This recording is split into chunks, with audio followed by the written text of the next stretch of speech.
Okay. Hi అండి. ఈరోజు అయితే మేము డ్రోన్ కెమెరా ఎగరేస్తున్నామండి. ఇది డ్రోన్ కెమెరా తీసుకొని 1 మంత్ అవుతుందండి. ఇది చాలా బాగా ఫ్లై అవుతుందండి. మనకి డ్రోన్ కెమెరా దాంతోపాటు రిమోట్ ఆపరేటింగ్ చేయడానికి రిమోట్ ఒకటి ఇచ్చారండి.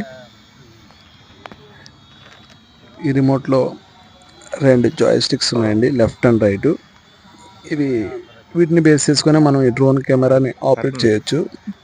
Up, down, left and right ఇట్లా ఇందులో సో మెనీ ఆప్షన్స్ ఉన్నాయండి. వాటిని యూజ్ చేసి మనం దీన్ని అయితే ఆపరేట్ చేయొచ్చు. ఇది హాఫ్ అన్ అవర్ ఛార్జింగ్ పెడితే 10 minutes ఫ్లయింగ్ టైం వస్తుందండి. బాగుంది. సుమారు మనకి 500 meters వరకు పైకి వెళ్తుందండి.